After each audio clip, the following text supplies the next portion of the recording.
Good evening, I'm Eli, and today I'm going to present to you a closed tube chest drainage system. First, I will go ahead and verify my patient's record, assessing for the procedure. Then I'll gather the necessary supplies that I need, which would be a mask, glove, tape, hemostat, absorbent pads, a closed chest tube drainage system kit. First of all, I'd wash my hands, then I put on some gloves. I would provide privacy for my patient. I'd identify my patient using the two patient identifiers and do some teaching. I'd make sure to provide a safe environment for my patient, making sure they're using the proper body mechanics and that there's patient safety, the bed is low, they're not at a risk for falling. Then I'd start by confirming the absence of an air leak by looking at the water seal chamber. It has to be on 2 centimeters. Alright. Then I remove the outer wrapping of the drainage system, open the inner wrap, which has two sides, to the front and back. I'd inspect the drainage system, make sure there's no bubbles, no continuous leaks.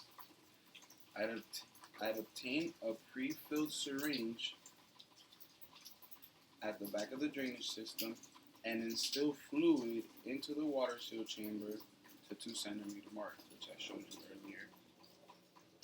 I'd remove my gloves, wash my hands, then repeat the process. Put on my gloves and put on a mask. For now we have the COVID going on. We want to prevent the spread of diseases, put on a mask. Or in case your patient is immunocompromised or has a respiratory type of disease. Then we'll double clamp the chest tube close to the insertion site by placing clamps in the opposite direction. Remove the clamps from the chest tube, remove the suction tubing from the old system and reconnect it to the new system. I discard the old system and all waste materials. I position the new system on a bed frame, always below the patient, so on the metal parts on the bed.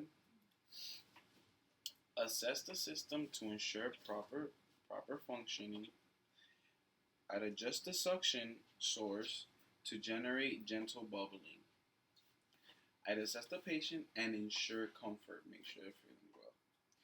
Now, I change the patient's dressing and I'd start by assessing the patient's pain level from 0 to 10. Then I'd raise the head of the bed and lower the head of the bed for more comfort. Then I put a glove on. Then I put gloves and mask on. I put the patient on the unaffected side and remove the dressing and check for the color, consistency, and amount of the drain. Guard the dressing. Remove my gloves, wash my hands, and now I start the sterile procedure of my process, and I'll put on my sterile.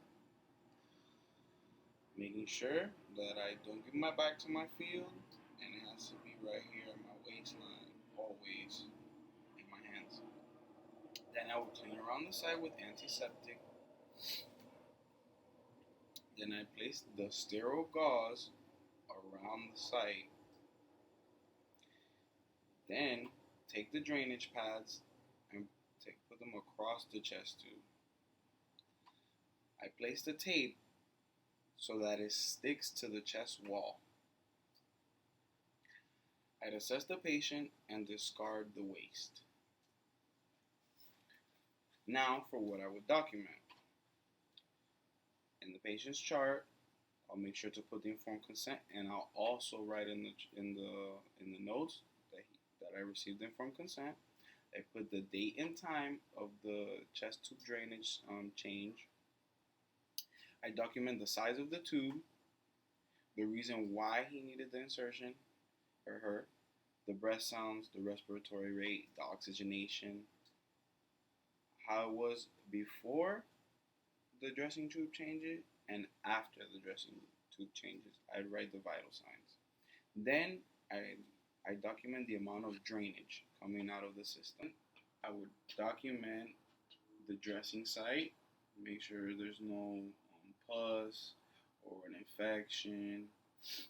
Then I document any complications.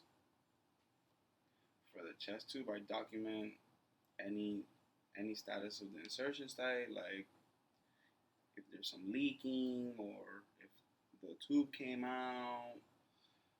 Then I document the time and date of the change. Then I document the respiratory assessment, the respiratory rate, the breath sounds, the O2 status.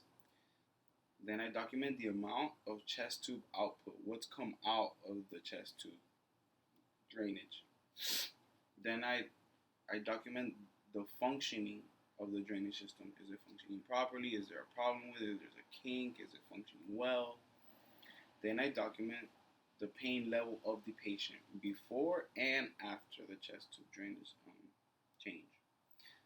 I'd also document any complications that I had or that happened, also where I left the bed, low position, and how my patient is after I'm done with the dressing change. Thank you very much. I've been Eli. Thank you.